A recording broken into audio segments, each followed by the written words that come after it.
नमस्कार दोस्तों, मैं Ajit Chauhan education and cost में आप सभी का स्वागत करता हूं। Fundamentals of physical geography, chapter 7, composition and structure of atmosphere. इस चैप्टर में हम देखेंगे एटमॉस्फेयर का कॉम्पोजिशन क्या है, मतलब इसमें कितने तरह की गैसें हैं, क्या क्या चीजें हैं, इसमें डस्ट है, वाटर वेपर है, गैसेस हैं, और इसका स्ट्रक्चर क्या है। इसमें इस एटमॉस्फेयर में कितने तरीके की, मतलब कितनी लेयर्स हैं एटमॉस्फेयर की, ये सब देखेंगे। सबसे पहले देखते हैं कि एटमॉस्फेयर होता क्या है। Atmosphere is a mixture of different gases and it envelops the earth all around. मतलब ये अर्थ है, तो एटमॉस्फेयर इसके इर्द गिर्द, इसके आसपास एक एयर का इन्वेलप है। अर्थ को चारों तरफ से घेर के रखा है ये, ऐसे। और इसमें बहुत सारी गैसें हैं और कुछ वाटर वेपर्स हैं, डस्ट पार्टिकल्स हैं। तो ये है इसका कॉम्पोजिशन। हम इसके अलग अलग देखेंगे कि वाटर वेपर का क्या रोल है, गैसेस का क्या रोल है, डस्ट पार्टिकल्स का क्या रोल है, ये आगे देखेंगे। और इसमें बहुत सारी ऐसी गैसेस होती हैं जो लाइफ सपोर्ट के लिए इंपॉर्टेंट होती हैं, जैसे ऑक्सीजन। ऑक्सीजन ह्यूमन और एनिमल्स दोनों के लिए, रेस्पिरेशन के लिए कितनी इंपॉर्टेंट है हम सब जानते हैं। कार्बन डाइऑक्साइड, ये प्लांट्स के लिए इंपॉर्टेंट है। प्लांट्स क्या करते हैं कार्बन डाइऑक्साइड से, CO2 के साथ वाटर करके ये बनाते हैं कार्बोहाइड्रेट, और ऑक्सीजन कुछ एनवायरनमेंट को देते हैं। तो इस तरीके से कार्बन डाइऑक्साइड प्लांट्स के लिए और ये ऑक्सीजन ऑक्सीजन ह्यूमन और एनिमल्स के लिए। एटमॉस्फेयर में होती क्या क्या है। एटमॉस्फेयर में गैसेस होती हैं, वाटर वेपर होता है, डस्ट पार्टिकल्स होते हैं।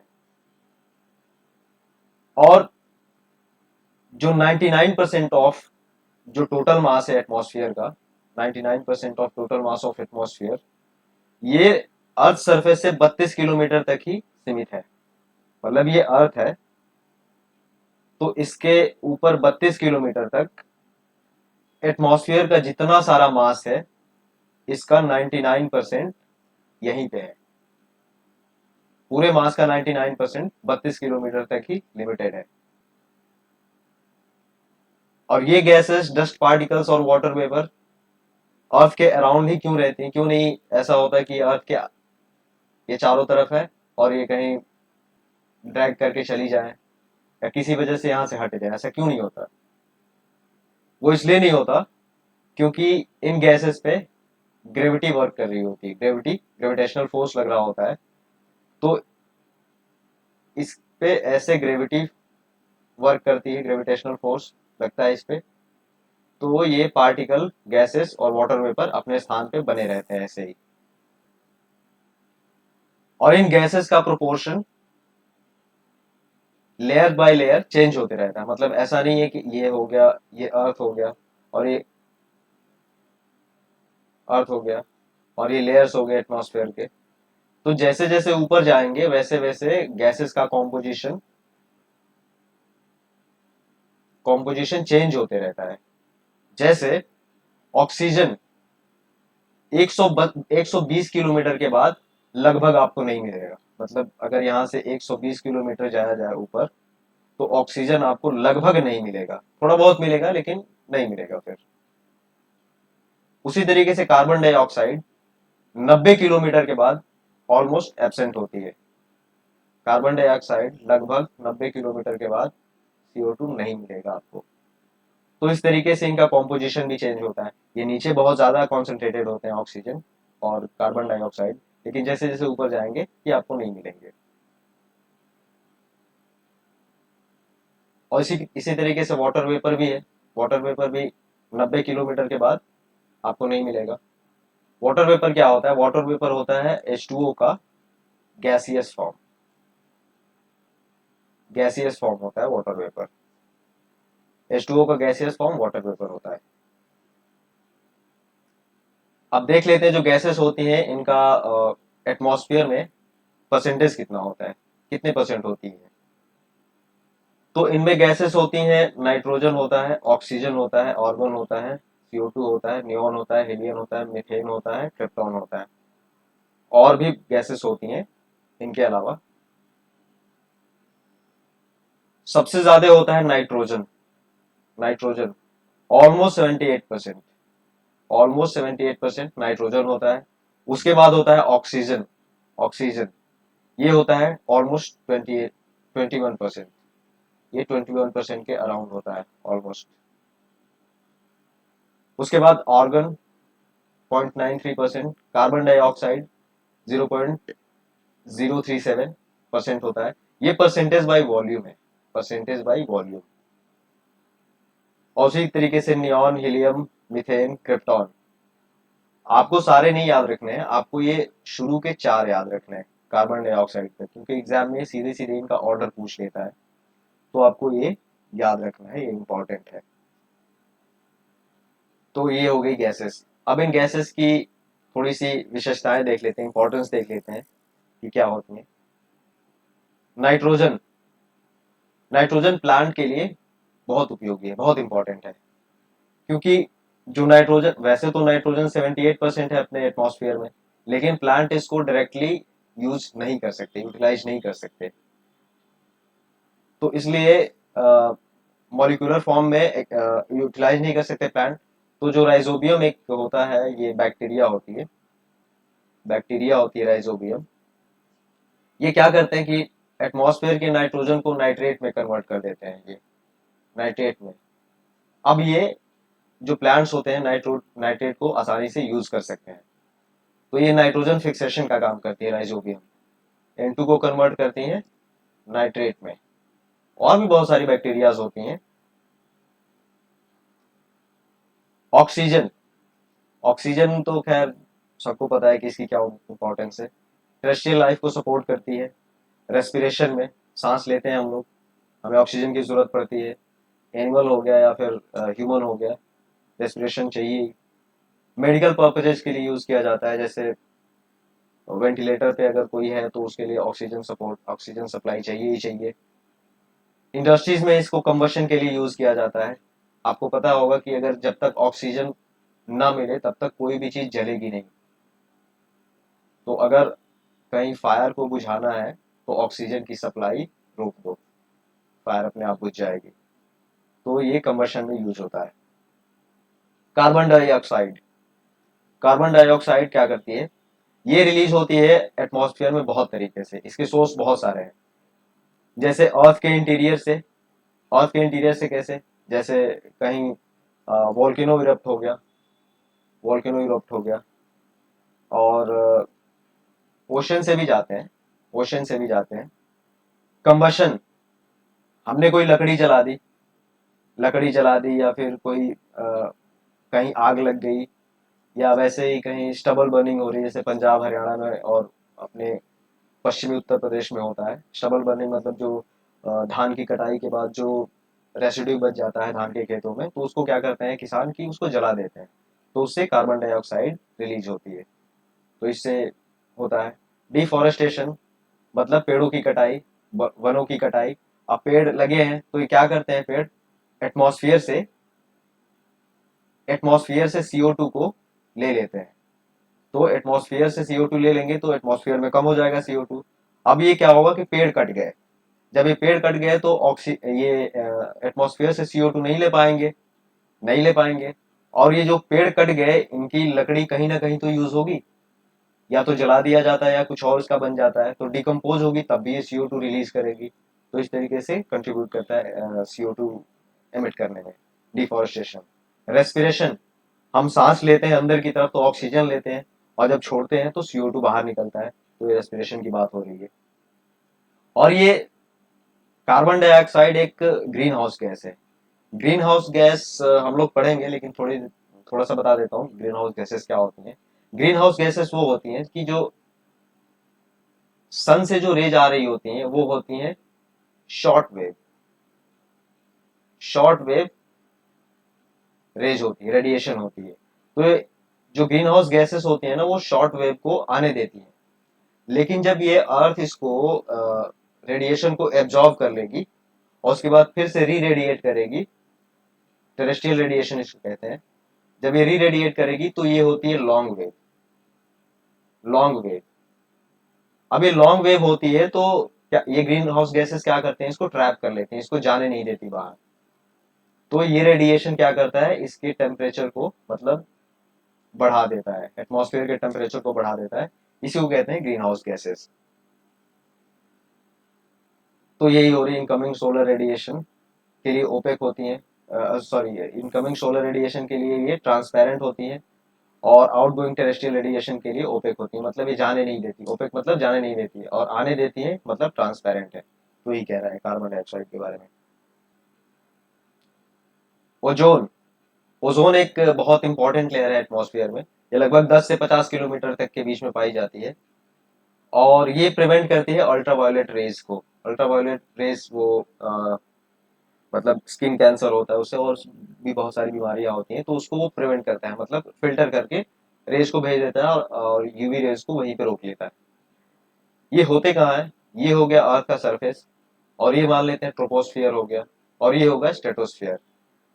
हम पढ़ेंगे ये लेयर क्या होती है, इसी चैप्टर में पढ़ेंगे। ये हो गया ट्रोपोस्फियर, ये हो गया स्ट्रेटोस्फियर।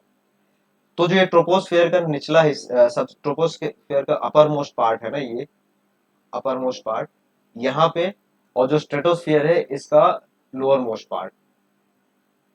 तो ओजोन कुछ यहीं पे कॉन्सेंट्रेट होता है, यहीं पे ओजोन कॉन्सेंट्रेट होता है। ओजोन क्या होता है, O3। इसमें ऑक्सीजन के 3 मॉलिक्यूल मतलब बॉन्डिंग में होते हैं, तो यहाँ पे ओजोन होता है। अब जब यूवी रेज आती है यहाँ पे, यहाँ यूवी रेज सन से आती है इधर, इधर, तो ये क्या करता है कि इनको ये फिल्टर कर देता है, तो बाकी की रेज जाने जाने देता है। इनमें भी एबीसी कैटेगरी होती है, यूवी रेज में भी एबीसी कैटेगरी होती है, तो हम आगे पढ़ेंगे उसको। तो ये बाकी रेज को जाने देता है, और जो हमारे लिए मतलब कि हार्मफुल रेज है, हार्मफुल है जो स्किन कैंसर जिनसे होता है और भी बीमारियां होती हैं, उनको ये रोक लेता है इधर ही। ओजोन इधर ही रोक लेता है, नहीं आने देता नीचे। तो इससे बहुत सारी बीमारियों से हम बच जाते हैं। तो ये है इंपॉर्टेंस ओजोन की। ऑर्गन, ऑर्गन क्या है, ये इसका ये एक इनर्ट गैस है। इनर्ट गैस मतलब ये किसी से रिएक्शन नहीं करती, रिएक्शन नहीं करती। ये केमिस्ट्री का एक कंसेप्ट है इनर्ट गैस, और इनको इंडस्ट्रियल पर्पजेज में यूज करते हैं। तो हमने कुछ कुछ गैसों की एप्लीकेशन देख ली, इंपॉर्टेंस देख ली, और कॉम्पोजिशन देख लिया। अब हम देखेंगे वाटर वेपर। वाटर वेपर क्या होती हैं और इनकी इंपॉर्टेंस क्या है। वाटर वेपर होती है gaseous form of H2O। Water की गैसियस फॉर्म होती है ये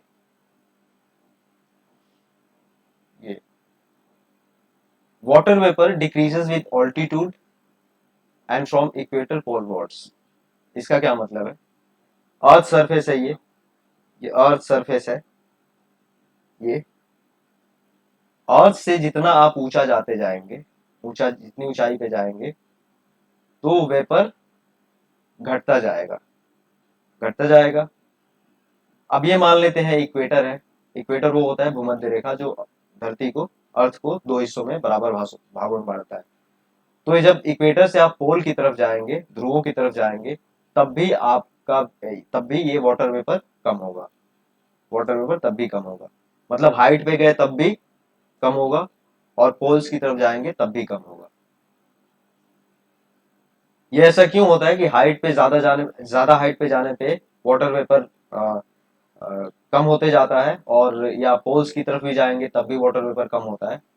वो इसलिए होता है कि हाइट पे जितना जाते हैं इवेपोरेशन कम होते जाता है, मतलब इवेपोरेशन अर्थ के जितना पास रहेंगे सरफेस के पास, वाटर बॉडीज यहीं पे है, तो इवेपोरेशन यहीं पे ज्यादा होता है। और ग्रेविटी ग्रेविटी भी काम कर रही होती, तो इन पे ग्रेविटी ज्यादा लगती है, ऊपर कम हो जाती है, इसलिए वाटर वेपर ज्यादा हाइट पे कम होने लगता है। पोल्स पे ये हो गया अर्थ, ये हो गया इक्वेटर, और ये होती है एक ट्रॉपिक ऑफ कैंसर और ट्रॉपिक ऑफ कैप्रिकॉन। थोड़ा और बड़ा बना लेते हैं ऐसा। ये हो गया ट्रॉपिक ऑफ कैंसर, और ये ट्रॉपिक ऑफ कैप्रिकॉन नीचे। तो ये ट्रॉपिक्स होती है ना, ये 23 एंड हाफ डिग्री पे नॉर्थ और साउथ में होती हैं। यहाँ पे सोलर इंसोलेशन बहुत ज्यादा होता है, बहुत ज्यादा होता है। मतलब इन दोनों के बीच कभी ना कभी सन रेज एकदम वर्टिकल पड़ती है, मतलब सरफेस पे एकदम ऐसे पड़ती हैं, परपेंडिकुलर। तो सोलर इंसोलेशन यहाँ पे ज्यादा होता है, ज्यादा होता है तो हीट ज्यादा होती है। अब हीट ज्यादा होता है तो यहाँ पे इवेपोरेशन बहुत ज्यादा ज्यादा होता है। इसलिए क्योंकि यहाँ पे इवेपोरेशन ज्यादा होता है तो ट्रॉपिक्स में बहुत ज्यादा वाटर वेपर ज्यादा मिलता है। और यही वजह है कि यहाँ पे बहुत मतलब पूरे साल बारिश होती रहती है, पूरे साल बारिश होती रहती है। और यहाँ पे हाई रेनफॉल होता है, लगभग 200 सेंटीमीटर पर एनम से ज्यादा होता है यहाँ पे बारिश। यही वजह है। तो ये कारण है ऑल्टीट्यूड पे और लैटिट्यूड पे वाटर वेपर का घटने का। और ये ट्रॉपिक्स में ज्यादा होती है वाटर वेपर, ये है क्योंकि इवेपोरेशन यहाँ ज्यादा होता है। और ये वाटर वेपर प्रेसिपिटेशन के लिए बहुत इंपॉर्टेंट है। हम आगे देखेंगे कि बादल कैसे बनते हैं। जहाँ ज्यादा इवेपोरेशन होगा, इवेपोरेशन, तो ये जाएंगे ये वाटर वाटर वेपर ये हाई ऑल्टीट्यूड पे जाएंगे और यहाँ पे क्या करेंगे, जब कंडेंस होंगे तो बादल बनाएंगे और यही बादल पानी नीचे लेके बरसाएंगे। तो ये प्रेसिपिटेशन हो रहा है। जब इनका कंडेंसेशन हो रहा होता है, जैसे कि ये कोई वाटर वेपर ऊपर गई और एक्सपेंड की, मतलब इनका वॉल्यूम बढ़ गया, आयतन बढ़ गया। पहले इतने में थी, अब ये इतने में हो गई। तो होता क्या है कि जब इनका वॉल्यूम बढ़ जाता है तो ये क्या करती हैं, ठंडी होती हैं, कंडेंसेशन होता है इनका। मतलब जो वेपर है वो वाटर में कन्वर्ट हो रहा होता है। और जब ये कन्वर्ट होता है तो ये एक लेटेंट हीट कहते हैं इसे, sorry, latent latent heat release करती है। अब ये लेटेंट हीट क्या करती है, स्टॉर्म लाती है। स्टॉर्म, स्टॉर्म मतलब तूफान, तूफान लाती है। उसमें मॉइस्चर तो है नहीं, तो तूफान ही आएगा बस। तो ये स्टॉर्म लाती है जब लेटेंट हीट रिलीज होती है तो। और ये वाटर वेपर क्या करती है कि टेरेस्ट्रियल रेडिएशन, जो भी मैंने बताया ना कि ये जो लॉन्ग वेव टेरेस्ट्रियल रेडिएशन होती है, लॉन्ग वेव, इनको ये एब्जॉर्ब कर लेता है वाटर वेपर। और क्या करता है कि हीट को रिलीज ज्यादा नहीं होने देता, तो एक कांस्टेंट टेम्परेचर बना के रखती है अर्थ। ये वाटर वेपर और भी ग्रीन हाउस गैसेस हैं, तो इनकी वजह से एक कांस्टेंट टेम्परेचर बना रहता है। ये हम बहुत अच्छे से पढ़ेंगे अगले चैप्टर में कि अर्थ अपना कांस्टेंट टेम्परेचर कैसे बना के रखती है।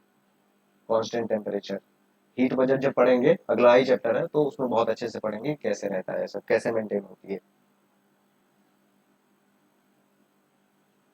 तो हमने गैसेस देख ली एटमॉस्फेयर में, वाटर वेपर देख लिया, वाटर वेपर। अब देखते हैं dust particles. Dust particles, atmosphere में बहुत सारा डस्ट पार्टिकल है, बहुत ज्यादा डस्ट पार्टिकल है। मतलब धूल के कण, धूल के कण, डस्ट पार्टिकल्स मतलब धूल के कण होते हैं ना, वैसे ही होते हैं। वो तो दिख जाते हैं, कहीं भी चिपक जाते हैं सरफेस पे, शरीर पे, कपड़ों पे, दीवारों पे चिपक जाते हैं। अब ये सॉलिड पार्टिकल्स होते हैं, सॉलिड पार्टिकल्स। तो इनके बहुत सारे सोर्सेस हैं, जैसे स्मोक सूट, एशेस मतलब राख, sea salts, pollen, disintegrated particles of meteors, जो मीटियोर्स ऊपर से आते हैं ना, और उनमें से जो पार्टिकल डिसइंटीग्रेट हो जाते हैं वो, तो इनसे डस्ट पार्टिकल होता है, बनता है। तो ये एटमॉस्फेयर में मतलब घूमते रहता है, ये लगातार प्रेजेंट होता है। और इनकी इसकी कुछ इंपॉर्टेंस भी है, डस्ट पार्टिकल्स की बहुत सारी इंपॉर्टेंस है। आगे हम पढ़ेंगे, हाइग्रोस्कोपिक न्यूक्लियाई बनता है इससे, फिर स्कैटरिंग होती है, बहुत सारा कुछ होता है इससे। तो इनकी इंपॉर्टेंस भी है। अब ये जो डस्ट पार्टिकल की जो हायर कॉन्सेंट्रेशन है वो मिलती है आपको सब ट्रॉपिकल एंड टेम्परेट रीजन में। सब ट्रॉपिकल टेम्परेट रीजन मतलब ये अर्थ हो गई, ये इक्वेटर हो गया, ये हो गया ट्रॉपिक ऑफ कैंसर, और ये हो गया ट्रॉपिक ऑफ कैप्रिकन। तो ट्रॉपिक ऑफ कैंसर और कैप्रिकॉन के बाद, इसके बाद ये वाला जो एरिया है इधर, पोल से नीचे 60 डिग्री से लगभग नीचे, और इधर, तो इधर डस्ट पार्टिकल बहुत ज्यादा होता है। क्यों होता है? क्योंकि जो ट्रॉपिक्स में क्या है, मतलब जो 23 डिग्री, 23.5 डिग्री नॉर्थ और साउथ के बीच में क्या है कि यहाँ पे इवेपोरेशन बहुत ज्यादा हो रहा है। इवेपोरेशन बहुत ज्यादा हो रहा है तो बारिश भी बहुत ज्यादा होगी। तो डस्ट पार्टिकल्स यहाँ पे नहीं होते ज्यादातर, क्योंकि बारिश से नीचे आ जाते हैं। और वैसे भी यहाँ पे वाटर वेपर्स बहुत ज्यादा प्रेजेंट रहता है, तो इसलिए यहाँ पे डस्ट पार्टिकल्स नहीं होते। लेकिन इसके बाद इवेपोरेशन बहुत कम होता है। ड्राई विंड होती है यहाँ पे। ड्राई विंड मतलब नमी नहीं होती हवा में, एकदम सूखी हवा चलती है। तो यहाँ पे प्रेसिपिटेशन भी कम होता है। प्रेसिपिटेशन भी कम होता है, मतलब होता है लेकिन सीजनल होता है। यहाँ पे तो ट्रॉपिक्स में तो हर रोज ही होता है, पूरे साल भर बारिश होती है। तो इसलिए यहाँ पे सब ट्रॉपिकल एरिया में और टेम्परेट रीजन में डस्ट पार्टिकल्स बहुत ज्यादा होता है। और ये हाइग्रोस्कोपिक न्यूक्लियाई बनाने के लिए डस्ट पार्टिकल बहुत इंपॉर्टेंट होती हैं।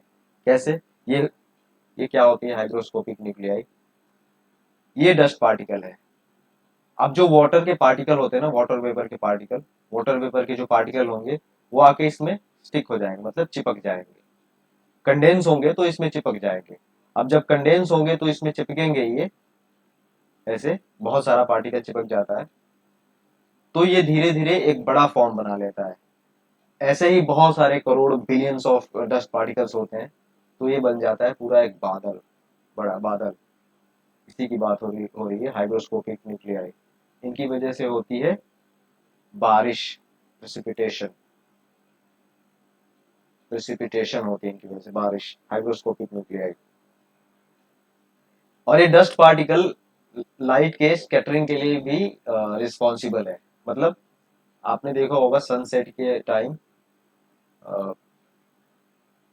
ये अर्थ का सरफेस है, सनसेट के टाइम ये सनसेट और ये सनराइज,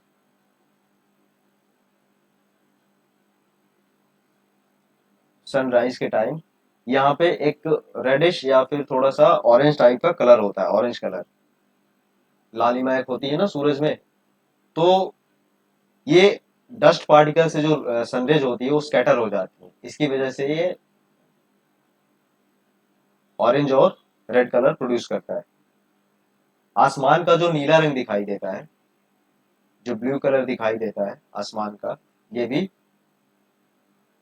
स्कैटरिंग ऑफ लाइट से ही होती है। लाइट की स्कैटरिंग हो जाती है तो इसकी वजह से आसमान नीला दिखाई देता है। तो ये सारी है इंपॉर्टेंस डस्ट पार्टिकल्स की। ये ज़्यादा इंपॉर्टेंट है, hygroscopic nuclei, scattering of light, ये तो एग्जाम में सीधे सीधे पूछ लेते हैं। और ये बादल बादल कैसे बनाते हैं, क्लाउड फॉर्मेशन कैसे होती है, ये सब। तो हमने देख लिया कॉम्पोजिशन ऑफ एटमॉस्फेयर। एटमॉस्फेयर के कॉम्पोजिशन देख लिया, उनमें क्या क्या गैसेस कौन सी होती हैं, डस्ट पार्टिकल्स की क्या इंपॉर्टेंस है, वाटर वेपर की क्या इंपॉर्टेंस है। अब देखते हैं structure of the atmosphere. Atmosphere का स्ट्रक्चर कैसा होता है? इसमें बहुत सारी लेयर्स होती हैं, बहुत सारी मतलब 5-6 लेयर हैं। तो मेनली 5-6 लेयर ही हैं जो एटमॉस्फेयर में पड़ते हैं। इनकी टेम्परेचर और डेंसिटी अलग अलग होती है। ये जितनी सारी लेयर्स है ना, आगे हम पढ़ेंगे कौन सी लेयर्स हैं। जितनी सारी लेयर्स हैं इनकी इनका टेम्परेचर और डेंसिटी अलग अलग होता है। और सबसे ज्यादा डेंसिटी जो सबसे नीचे वाला लेयर है, जो जिसको ट्रोपोस्फेयर कहते हैं, इसकी होती है। क्यों? क्योंकि यहाँ पे ग्रेविटेशनल फोर्स के चलते यहाँ पे डस्ट पार्टिकल्स, वाटर वेपर और गैसेस यहीं पे ज्यादा कॉन्सेंट्रेटेड रहती हैं, तो इसलिए इनकी डेंसिटी भी ज्यादा रहती है। अब एटमॉस्फेयर को टेम्परेचर के आधार पे मेनली 5 लेयर्स में बांटा गया है। एटमॉस्फेयर को मेनली 5 लेयर्स में बांटा गया है टेम्परेचर के आधार पर। तो इनकी क्या है, कैसे डिवाइड किया गया है? सबसे पहला है ट्रोपोस्फियर। ये है सरफेस, अर्थ सरफेस है ये अर्थ है। तो आता है ट्रोपोस्फियर, फिर आता है स्ट्रेटोस्फियर, फिर आता है मेसोस्फियर, उसके बाद आता है थर्मोस्फियर, उसके बाद आता है exosphere. Troposphere, stratosphere, mesosphere, thermosphere और एक्सोस्फियर। टोटल 5 लेयर्स हैं, हम डिटेल में देखेंगे इसको क्या है। सबसे पहले देखते हैं ट्रोपोस्फियर। ये लोवेस्ट लेयर होती है, जो अर्थ के सबसे पास होती है, एटमॉस्फेयर की जो लेयर, ये ये लोवेस्ट लेयर है ट्रोपोस्फियर। और ये इसमें डस्ट पार्टिकल और वाटर वेपर होते हैं, गैसेस भी होती हैं, लेकिन ये सबसे ज्यादा डेंसिटी वाली ये लेयर है। इसकी एवरेज हाइट होती है 13 किलोमीटर। एवरेज हाइट मतलब कहीं पे पोल्स पे इस लेयर की हाइट कम होती है, और जो इक्वेटोरियल रीजन जो ट्रॉपिक्स में है इनकी हाइट ज्यादा होती है। तो जो इसकी एवरेज होती है वो 13 किलोमीटर होती है। तो एवरेज हाइट तो 13 किलोमीटर होती है, लेकिन ये इक्वेटर के पास 18-18 किलोमीटर तक ऊपर जाती है लेयर, और पोल्स पे सिर्फ 8 किलोमीटर। वो इसलिए होता है कि पास इक्वेटर के पास सोलर इंसोलेशन बहुत ज्यादा होता है, मतलब यहाँ पे सूर्य की किरणें बहुत सीधी पड़ती हैं। तो इवेपोरेशन बहुत ज्यादा होता है, इवेपोरेशन बहुत ज्यादा होता है तो वाटर वेपर थोड़ी ऊंचाई तक, बहुत ऊंचाई तक चला जाता है। पोल्स पे उतनी नहीं पड़ती, पोल्स पे कमी पड़ती है सनरेज, तो यहाँ पे इवेपोरेशन कम होता है, तो यहाँ पे जो ट्रोपोस्फियर है वो नीचे रह जाता है लगभग 8 किलोमीटर, और ये लगभग 18 किलोमीटर तक चले जाते हैं। तो यही बात हो रही है। जैसे जैसे हम ऊपर मूव करते हैं ट्रोपोस्फियर में, जैसे जैसे हम ऊपर मूव करते हैं तो इसका टेम्परेचर डिक्रीज होता है, नीचे गिरता है, मतलब कम होता है। इसी को कहते हैं लैप्स रेट। एक लैप्स रेट होता है लगभग हर 1 किलोमीटर पे लगभग 6.5 डिग्री सेंटीग्रेड टेम्परेचर गिर जाता है, लैप्स रेट। तो ट्रोपोस्फियर में ये टेम्परेचर गिरता है जैसे जैसे ऊपर जाएंगे। तो ये क्यों गिरता है? क्योंकि जो एयर होती है वो एक्सपैंड करती है। अभी मैंने बताया ना आपको, जैसे ऐसे हवा उठ रही है, हवा उठ रही है, ऊपर जा रही है, ऊपर जा रही है ये, और इसका वॉल्यूम ऊपर जाके इंक्रीज हो जाता है, तो एक्सपेंशन हो गया। तो ये हवाएं ठंडी हो जाती हैं और लेटेंट हीट रिलीज करती है ये। तो यहाँ का टेम्परेचर डाउन हो जाता है, गिर जाता है। तो यही बात हो रही है। जो ट्रोपोस्फियर है ये एटमॉस्फेयर के टोटल गैसियस मास का लगभग 75% मास होल्ड करता है। मतलब मान लेते हैं कि पूरे एटमॉस्फेयर में 100 यूनिट गैस है, तो अकेले जो ट्रोपोस्फेयर ये इसका लगभग 75% होल्ड करता है, पूरा गैसियस मास। क्योंकि अब इसीलिए तो इसकी डेंसिटी ज्यादा है, इसीलिए इसकी डेंसिटी ज्यादा है, सबसे ज्यादा डेंसर ये लेयर है ट्रोपोस्फेयर। और यही इंपॉर्टेंट है, यही क्लाइमेट, वेदर और हीट बजट लगभग यही डिसाइड करती है अपनी ट्रोपोस्फेयर, अर्थ की। इंटरेस्टिंग थिंग ये है कि जो इक्वेटर पे है, ट्रोपोस्फेयर का जो इक्वेटर पे टेम्परेचर होता है वो -80 डिग्री है, और जो पोल्स पे होता है ये -45 डिग्री है। मतलब कि पोल्स पे टेम्परेचर कम गिरता है, पोल्स पे टेम्परेचर कम गिरता है और इक्वेटर पे टेम्परेचर ज्यादा गिर जाता है, इसलिए -80 तक चला जाता है। ये जोन ऑफ कन्वेक्शन होता है।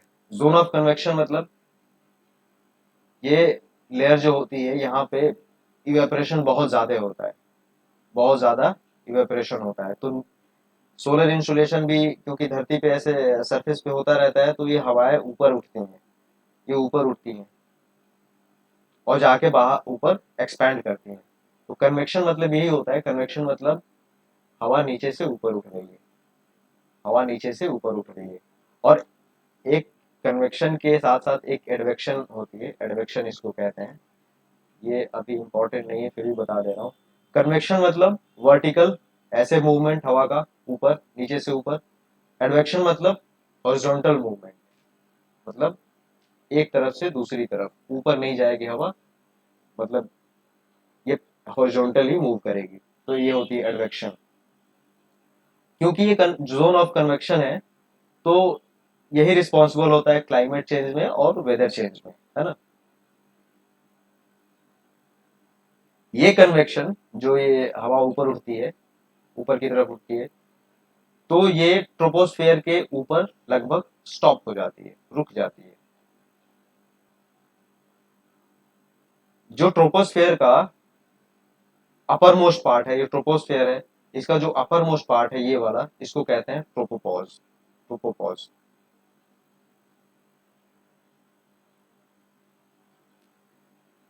तो ये हो गया ऑल्टीट्यूड, मतलब हाइट बढ़ रही है, और ये हो गया टेम्परेचर, ये -100 डिग्री कम टेम्परेचर, और इधर जाके टेम्परेचर बढ़ेगा। ये दोस्तों हमने एनसीईआरटी से लिए, एनसीईआरटी से पिक्चर ली है। तो ट्रोपोस्फियर हाइट जैसे जैसे बढ़ रही है, हाइट जैसे जैसे बढ़ रही है, ट्रोपोस्फियर में टेम्परेचर कम हो रहा है। फिर थोड़ी ट्रोपोस्फियर के जैसे थोड़ा सा और आगे बढ़ेंगे तो टेम्परेचर थोड़ी देर के लिए कांस्टेंट रहेगा, थोड़ी दूरी के लिए, फिर ये बढ़ना स्टार्ट हो जाएगा। ये स्ट्रेटोस्फियर है। फिर थोड़ी दूरी तक ये टेम्परेचर कांस्टेंट रहेगा मिजोस्फियर में, फिर ये घटना स्टार्ट हो जाएगा। घटना स्टार्ट होगा, ये घट रहा है ना टेम्परेचर, ये -80 तक पहुंच गया है ये, और यहाँ तो 90 -90 तक पहुंच गया है।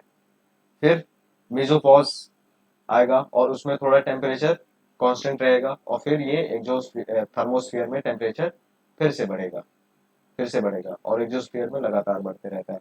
तो आप एक पैटर्न देख सकते हैं, पहले टेम्परेचर गिरा, मतलब कम हुआ ट्रोपोस्फियर में, स्ट्रेटोस्फियर में टेम्परेचर बढ़ा, फिर मेसोस्फियर में टेम्परेचर कम हुआ, फिर थर्मोस्फियर में टेम्परेचर बढ़ा, और फिर ऐसे बढ़ते ही जाता है टेम्परेचर। तो मतलब पहले घटा, फिर बढ़ा, फिर घटा, फिर बढ़ा, और फिर बढ़ते ही जाता है। तो ये हो गया, ये हुई लेयर्स। हम इन लेयर्स को अच्छे से पढ़ते हैं, आगे पढ़ेंगे भी। ट्रोपोस्फेयर के बाद आता है स्ट्रेटोस्फेयर। स्ट्रेटोस्फेयर स्ट्रेटोस्फेयर ट्रोपोस्फेयर से स्टार्ट होके लगभग 50 किलोमीटर तक ऊपर जाता है। ट्रोपोस्फेयर के जस्ट ऊपर स्ट्रेटोस्फेयर होता है, और ये 50 किलोमीटर तक लगभग एक्सटेंड होता है। इसी में होता है ओजोन लेयर। अभी मैंने बताया ओजोन लेयर, इसको कहते हैं ओजोनोस्फेयर, इस लेयर को। और यही जो लेयर है, ओजोन लेयर ही रिस्पॉन्सिबल है कि टेम्परेचर स्ट्रेटोस्फियर में बढ़ने लगता है, बढ़ने लगता है। हमने पढ़ा था ना कि जैसे जैसे ऊपर जाएंगे टेम्परेचर गिरता जाता है, लेकिन ये ये चीज, ये टेम्परेचर गिरने वाली जो बात है, ये तो सिर्फ ट्रोपोस्फियर में ही मतलब अप्लाई हो रही है, क्योंकि स्ट्रेटोस्फियर में तो फिर से टेम्परेचर बढ़ ही रहा है। तो ये क्यों बढ़ता है स्ट्रेटोस्फियर में? वो इसलिए बढ़ता है कि यहाँ पे ओजोन लेयर जो होती है ना, ये यूवी रेज, अल्ट्रावायलेट जो रेज होती हैं, इसको एब्जॉर्ब कर लेती है तो ये होता है ओजोनोस्फेयर, इसी की वजह से टेम्परेचर स्ट्रेटोस्फेयर में बढ़ता है।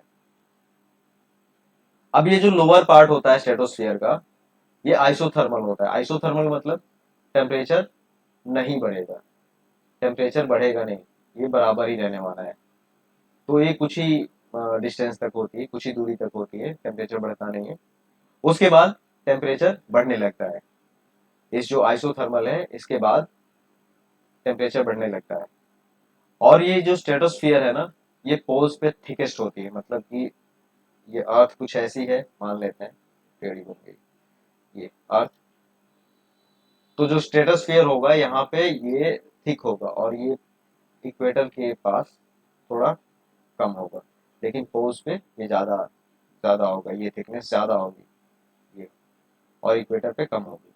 तो यही बात होगी, थिकेस्ट होती है पोल्स पे। यहाँ बादल नहीं बनते, यहाँ पे स्ट्रेटोस्फियर में क्लाउड्स नहीं बनते, क्योंकि वहां पे इवेपोरेशन, एक तो वाटर वेपर वैसे ही कम हो जाता है ना, तो टर्बुलेंस भी नहीं होती वहां पे, इसलिए वहां पे क्लाउड्स नहीं बनते स्ट्रेटोस्फियर में। मिजोस्फियर, अब टेम्परेचर कुछ 6-7 किलोमीटर तक ये कांस्टेंट रहता है, कांस्टेंट रहता है। स्ट्रेटोपॉज के बाद, स्ट्रेटोपॉज स्ट्रेटोस्फियर का अपर मोस्ट लेयर होता है, तो 6-7 किलोमीटर तक मिजोस्फियर में टेम्परेचर कांस्टेंट रहता है, और उसके बाद फिर टेम्परेचर घटने लगता है, क्योंकि पहले घटेगा टेम्परेचर ट्रोपोस्फियर में, फिर स्ट्रेटोस्फियर में बढ़ेगा, फिर घटेगा मिजोस्फियर में। तो यहाँ पे टेम्परेचर घटने लगता है, और ये लगभग 80 किलोमीटर तक जाता है। कहाँ से? स्ट्रेटोपॉज से। स्ट्रेटोपॉज से मिजोस्फियर 80 किलोमीटर तक जाता है ऊपर।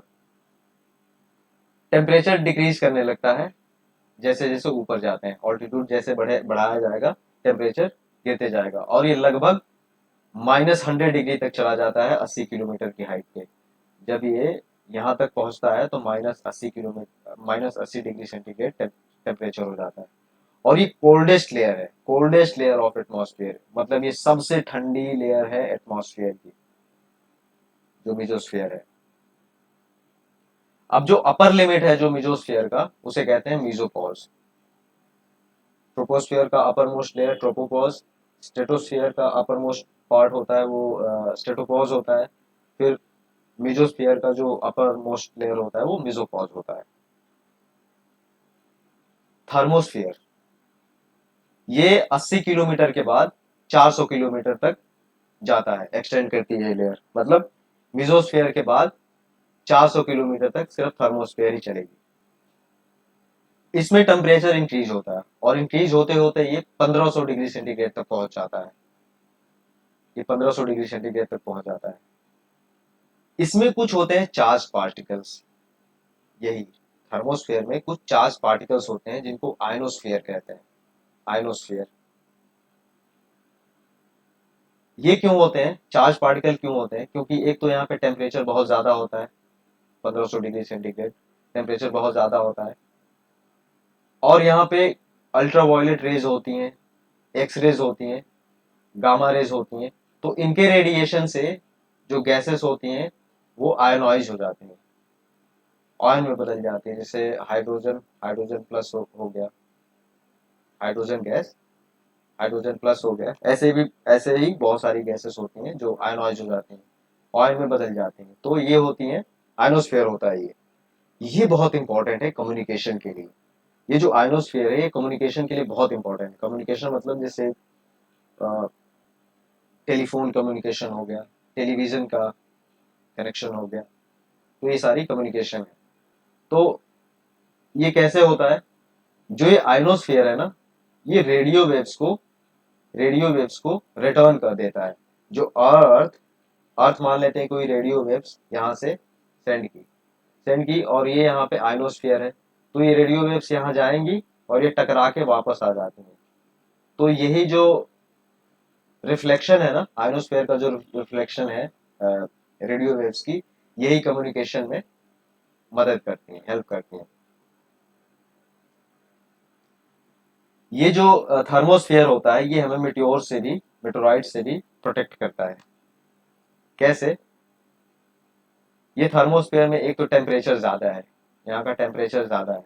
जब यहाँ से कोई मीटियोर आया, मतलब कोई हेवनली बॉडी आई यहाँ पे, तो जैसे ही एंटर करती है इसमें टेम्परेचर ज्यादा होता है, ये जलने लगती है, ये बर्न हो जाती है, ये जलने लगती है, और ये जल के लगभग लगभग राख हो जाते हैं, राख हो जाती है जल के, क्योंकि टेम्परेचर हाई होता है। तो अर्थ तक पहुंचने से पहले ही ये जो सॉलिड बॉडी है ये बन जाती है राख, ऐश। तो ये हमें मेटेरॉइड से भी प्रोटेक्ट करते हैं, लेयर, थर्मोस्फेयर। अब आता है एग्जोस्फेयर। एग्जोस्फेयर, अभी जो एग्जोस्फेयर है ना, इसके बारे में बहुत हमें कम जानकारी है, तो इसलिए हमें इसके बारे में ज्यादा कुछ पढ़ना भी नहीं है, क्योंकि जानकारी ही कम है। अभी अपर मोस्ट लेयर होती है एटमॉस्फेयर की अपर मोस्ट लेयर होती है, थर्मोस्फेयर के बाद होती है, 400 किलोमीटर के बाद ये शुरू होती है। अब कहाँ खत्म होती है ये? 400 किलोमीटर के बाद शुरू तो होती है, लेकिन ये जाके स्पेस में, आउटर स्पेस में मर्ज हो जाती है, आउटर स्पेस में मर्ज हो जाती है। यहाँ पे एटम की डेंसिटी बहुत कम हो जाती है। क्यों? क्योंकि एक तो ये 400 किलोमीटर के बाद है, 400 किलोमीटर के दूरी पे है, तो यहाँ पे ग्रेविटी भी बहुत ज्यादा काम नहीं करती, ग्रेविटी भी कम काम करती है। दूसरा, टेम्परेचर यहाँ का बहुत ज्यादा हो जाता है, बियॉन्ड 5000 डिग्री सेंटीग्रेड। अंदाजा है आपको, 5000 डिग्री सेंटीग्रेड पे गैस कैसी होगी? वो आयनॉइज हो जाती है और दूर दूर तक हो जाती है वो। तो यहाँ पे डेंसिटी बहुत कम होती है, टेम्परेचर 5000 डिग्री सेंटीग्रेड। अब यहाँ पे मेनली हाइड्रोजन और हीलियम गैसेस ही मिलती है, हाइड्रोजन और हीलियम गैसेस, क्योंकि वो आउटर स्पेस में अब मर्ज हो गई। तो दोस्तों ये है ट्रोपोस्फियर, यहाँ पे एयरप्लेन चल रही है, यहाँ पे माउंटेन है, बादल बादल यहाँ दिख रहे हैं, बादल बादल ये सब। और ये स्ट्रेटोस्फियर, स्ट्रेटोस्फियर में ये कहीं लोअर मोस्ट स्ट्रेटोस्फियर में ये कहीं इधर ओजोन कॉन्सेंट्रेटेड होता है इधर, और जो हमें यूवी रेज से प्रोटेक्ट करता है। तो ये हो गया। और जो हेवी एयरप्लेन होते हैं और जो लंबी दूरी तक चलते हैं वो भी यहाँ पे एयरप्लेन होते हैं, एयरप्लेन यहाँ भी होते हैं। क्यों?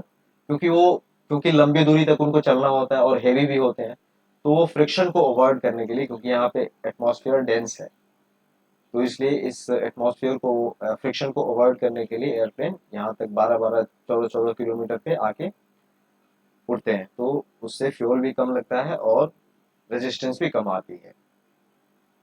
मिजोस्फेयर, ये थर्मोस्फेयर, यही है थर्मोस्फेयर जहाँ से मिट्योर आते हैं, आते आते इधर इधर ही जल के राख हो जाते हैं मिट्योर्स, है ना ये। और यहीं पे होता है ये आइनोस्फेयर, इसी में होता है थर्मोस्फेयर में, आइनोस्फेयर। तो यहाँ से रेडियो वेव्स ऊपर जाती हैं और ये आइनोस्फेयर से टकरा के वापस आती हैं, तो ये कम्युनिकेशन में अपनी हेल्प करती हैं। एग्जोस्फेयर, एग्जोस्फेयर 400 किलोमीटर के बाद, 400 किलोमीटर के बाद होती है अपना, इधर ही कहीं इंटरनेशनल स्पेस स्टेशन होगा। 400 किलोमीटर के बाद लोअर अर्थ ऑर्बिट होती है, हम आगे पढ़ेंगे क्या होती है, इधर ही पाई जाती है। तो ये सारी स्पेसशिप वगैरह इसी में होती हैं, स्पेसशिप इसी में होती हैं, सैटेलाइट्स वगैरह, लोअर अर्थ ऑर्बिट कहते हैं उनको, लोअर अर्थ ऑर्बिट। तो दोस्तों ये हो गया हमारा 7वां chapter, composition and structure of atmosphere. दोस्तों हमारे वीडियो को लाइक करें, शेयर करें और हमारे चैनल को सब्सक्राइब करें। Thank you.